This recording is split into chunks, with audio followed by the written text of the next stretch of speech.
రేపు సిట్ విచారణకు రాలేనన్నారు మాజీ సీఎం కేసీఆర్. సిట్కు రిప్లై ఇచ్చారు కేసీఆర్. రేపు సిట్ విచారణకు రాలేనన్నారు.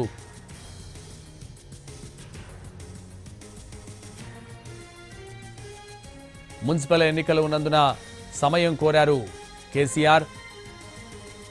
రేపు సిట్ విచారణకు హాజరు కాలేనంటూ రిప్లై ఇచ్చారు.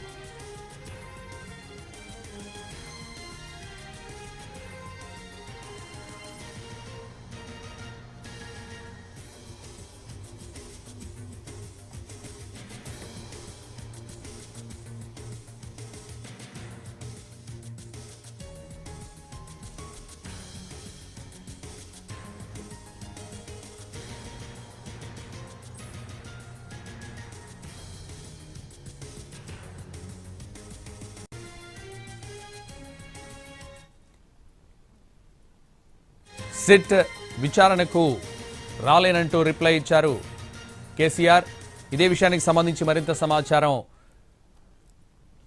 తెలంగాణ ఇన్పుట్ ఎడిటర్ దొంతు రమేష్ అందిస్తారు. రమేష్, ఇప్పుడే కేసీఆర్ లేఖ రాశారు. ఫోన్ ట్యాపింగ్ సంబంధించిన వ్యవహారానికి సంబంధించి విచారణకు హాజరు కావాలి. విచారణకు సంబంధించి సొంత నందినగర్ లో కానీ లేక తాను హైదరాబాద్ నగర పరిధిలో సూచించిన స్థలంలో కానీ విట్నెస్ గా విచారణ చేయడానికి విచారణకు హాజరు కావాలని కేసీఆర్ కు సిట్ నోటీసులు జారీ చేసిన నేపథ్యంలో కేసీఆర్ కొద్దిసేపటి క్రితం ఆయన ఏసీపీకి నోటీసులు ఇచ్చారు. జూబ్లీహిల్స్ ఏసీపీకి నోటీస్ కు సమాధానం చెప్పారు. జనవరి 30న విచారణకు తాను హాజరు కాలేనని ఏసీపీకి రాసిన లేఖలో పేర్కొన్నారు.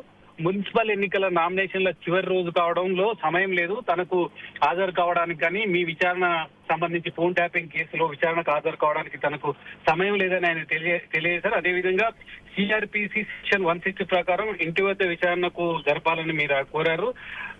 ఈ నేపథ్యంలో దీనికి సంబంధించి తన ఎర్రవెల్లి నివాసంలోనే తను విచారణకు సిద్ధమని చెప్పారు. అయితే సిట్ విచారణ సందర్భంగా హైదరాబాద్ నగర పరిధిలో ఏ స్థలంలో అయినా విచారణకు మేము వస్తాము. 65 ఏళ్ల పైబడ్డ వ్యక్తి కాబట్టి ఖచ్చితంగా మీరు హైదరాబాద్ నగర పరిధిలో సూచించిన విచారణకు వస్తామని చెప్పారు. కానీ కేసీఆర్ ఎర్రవెల్లి నివాసంలో తన విచారణకు సిద్ధమని కూడా తెలిపారు. భవిష్యత్తులో పంపించే నోటీసులకు సంబంధించి తన చిరునామాకు పంపాలని కూడా ఆయన ఈ లేఖలో స్పష్టం చేశారు.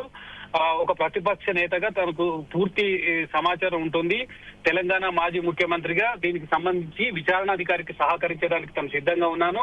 అదేవిధంగా ఎర్రవెల్లి నివాసంలోనే తను విచారణకు రావాలని కూడా ఆయన విచారణ చెప్పారు. సో రేపు విచారణకు సంబంధించి ఇప్పటికే లేఖ రాసిన నేపథ్యంలో పోలీసులు మరొకసారి నిర్ణయం తీసుకుంటారు. కేసీఆర్ విచారణకు హాజరవుతానన్నారు. ఫోన్ ట్యాపింగ్ సంబంధించి సిట్ ఎటువంటి ప్రశ్నలు అడిగినా తాను సమాధానం చెప్పడానికి సిద్ధంగా ఉన్నాను. కాకపోతే మున్సిపల్ ఎన్నికల నామినేషన్లు వ్యవహారం, అభ్యర్థుల ఎంపిక, అదేవిధంగా వాళ్ళకు బీఫామ్లు ఇవ్వడం, ఇది పార్టీ పరంగా జరుగుతున్న ఎన్నికల నేపథ్యంలో పార్టీ అధ్యక్షుడిగా తనకు సీరియస్ వర్క్ ఉంటుంది. దానికి సంబంధించిన ఎంపికకు సంబంధించి బీఫామ్లు ఇష్యూ చేసేదానికి సంబంధించి కూడా తనకు పూర్తిగా బిజీగా ఉన్నాను కాబట్టి ఎర్రవెల్లి నివాసంలో తన విచారణకు సిద్ధం అంటూ కూడా ఆయన లేఖలో పేర్కొన్నారు. ఇక ఈ సిట్ ఏ విధంగా స్పందిస్తుంది, జూబ్లీహిల్స్ ఏసీపీ ఏ విధంగా స్పందిస్తాడు, కేసీఆర్ లేఖకు సంబంధించి సమయం ఇచ్చి ఎర్రవెల్లి నివాసంలోనే విచారణ జరుపుతారా లేదా అనేది తెలియాల్సి ఉంది. Right, thank you Ramesh.